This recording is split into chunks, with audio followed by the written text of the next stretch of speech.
Good evening, everyone. How are you? It's Megan from Hillcrest joining you for story time. We are going to be reading a couple different books tonight. One is Zoodles, which is really just a joke book. And then we are going to read The Tale of the Cinder Maid from the Magical Stories Classic Treasury. Let's go ahead and start with Zoodles. So have some fun with some jokes. All right. What do you call a kangaroo that wakes you up every day?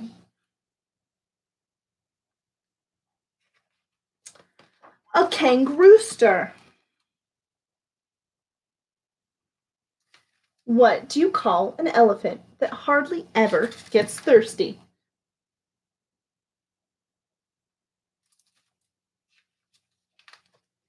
A camelephant. What do you call a zebra that loves to butt heads?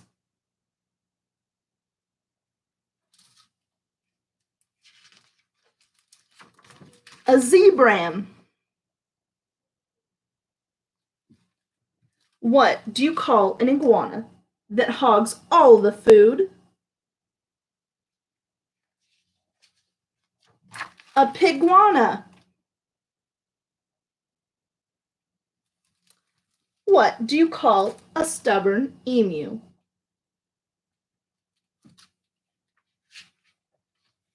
An emule. What do you call a tarantula that spins wool instead of silk?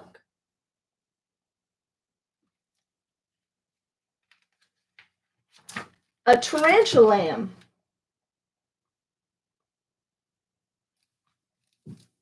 What do you call a ferret with a long neck?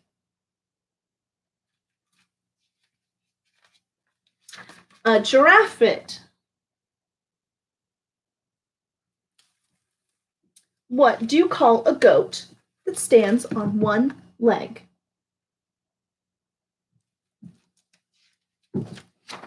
A flamingote. What do you call a 6,000-pound muskrat? A hippopotamus rat. What do you call an otter that repeats everything? What do you call an otter that repeats everything? A parroter. A parroter.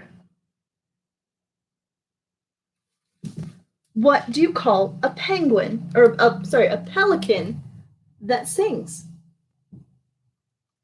Any guesses? A pelicanary.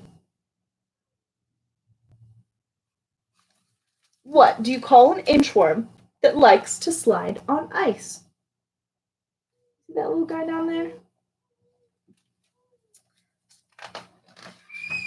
A penguinchworm. What do you call a crab that steals carrots? What do you think it could be? Let's find out. A crabbit.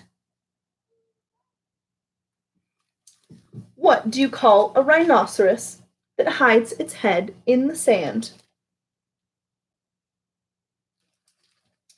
A rhinoceros. And what do you call a cow that stays up all night?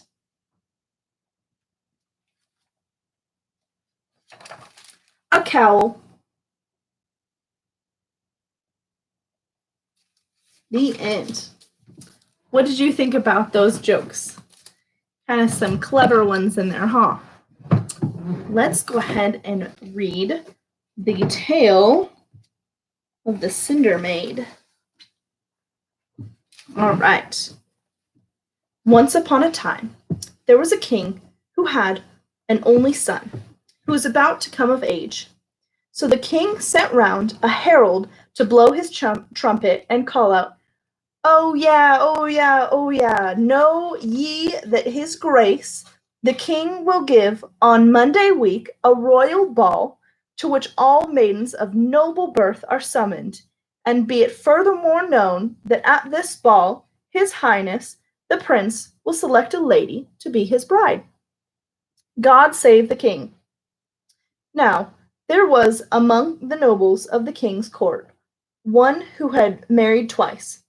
But the first marriage he had had only one daughter. His wife died, and the girl was growing up.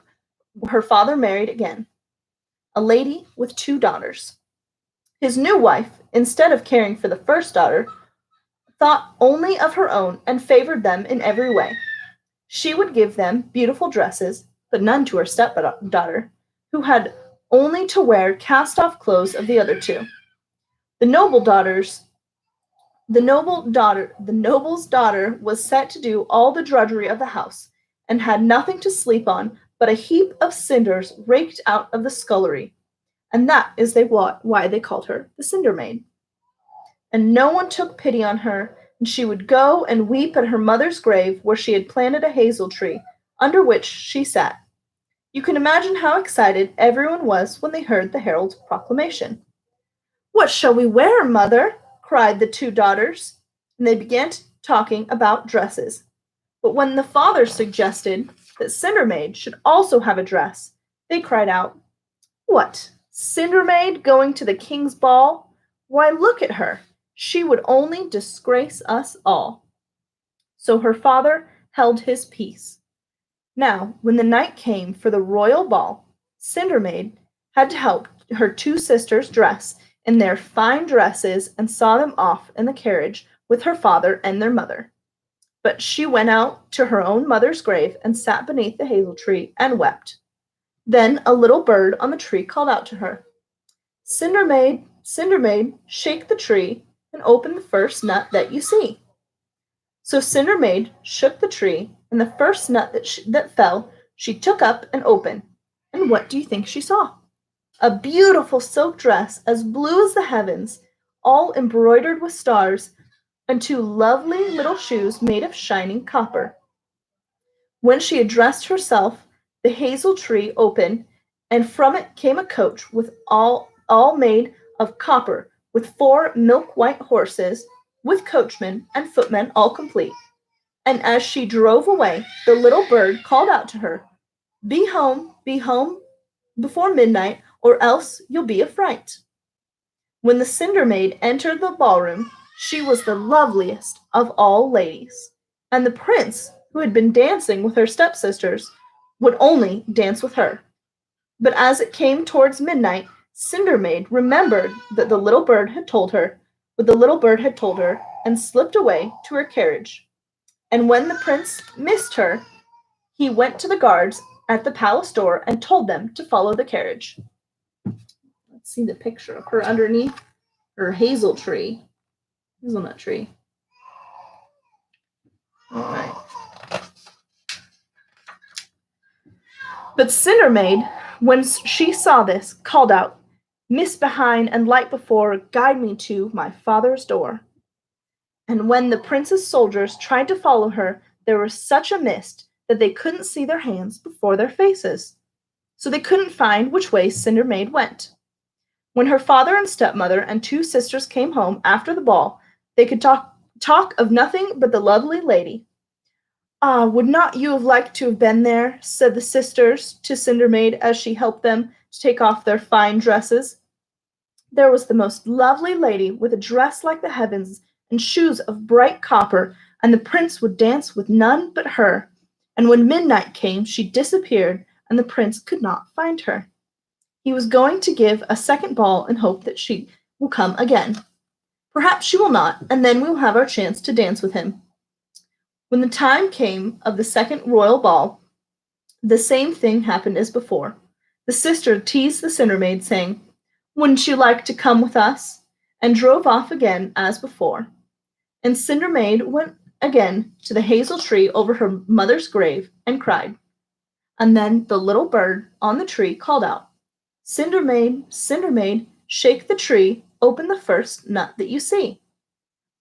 And this time she found a dress that was golden brown, like the earth, embroidered with flowers, and shoes were made of silver.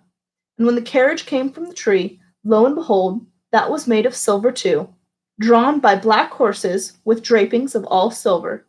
And the lace on the coachman's and the footmen's liveries was also made of silver.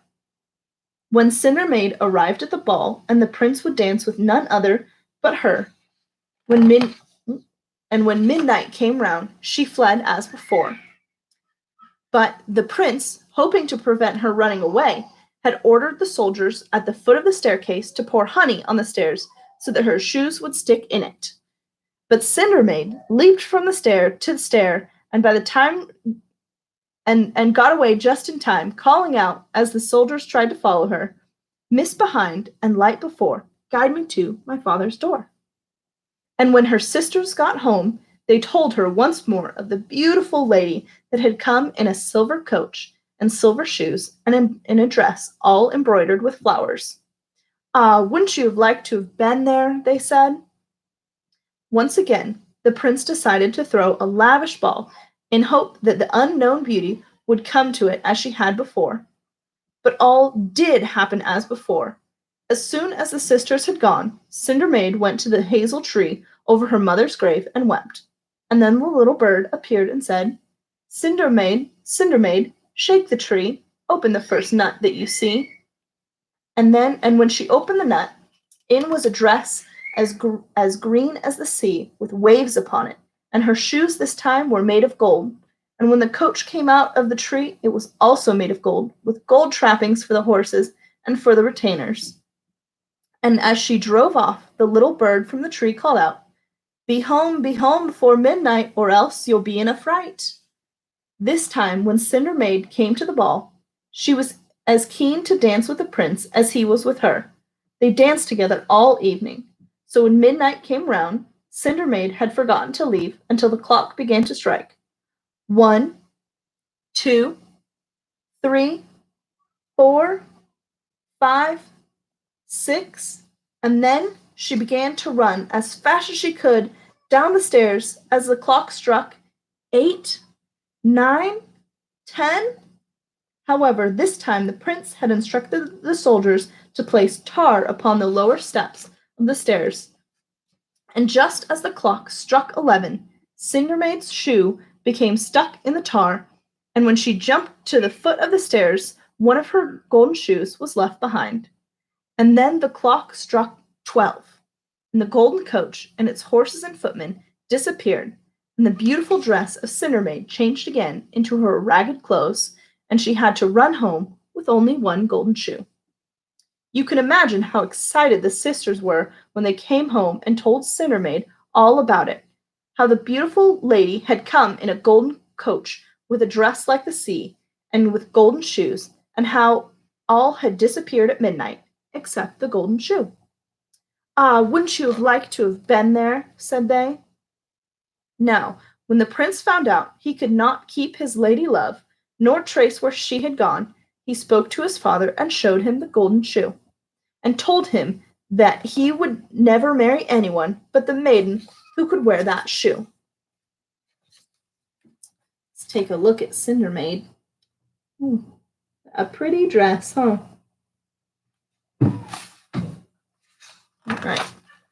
So the king, his father, ordered the herald to round the golden shoe upon a velvet cushion and sound the trumpet and call out, O ye, O ye, O ye, be it known unto you that all that whatsoever lady of noble birth can fit this shoe upon her foot shall become the bride of his highness the prince and our future queen. God save the king. And when the herald came to the house of Cindermaid's father, the eldest of her two stepsisters tried on the golden shoe, but it was much too small for her, as it was for every other lady that had tried it up to that time. And the herald asked, Have you no other daughter? And the sisters cried out, No, sir. But the father said, Yes, sir, I have another daughter. And the sister cried out, Cindermaid, she could not wear that shoe.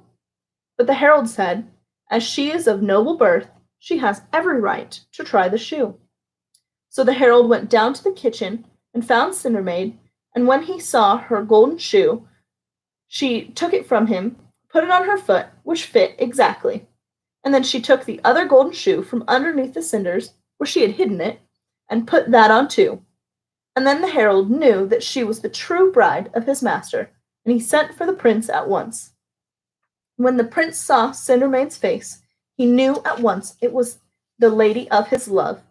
And so he took her from behind up onto his horse as they rode to the palace, and the little bird from the hazel tree cried out, "Someone squashed their heel and someone squished their toe, but she sat by the fire who could wear the shoe." And so they were married and lived happily ever afterwards. The end. What did you think of that? Sounded quite a lot like Cinderella, huh? I think it's just a different version. Well, thank you for joining me for story time this evening. We'll see you next time, and have a great night. Bye.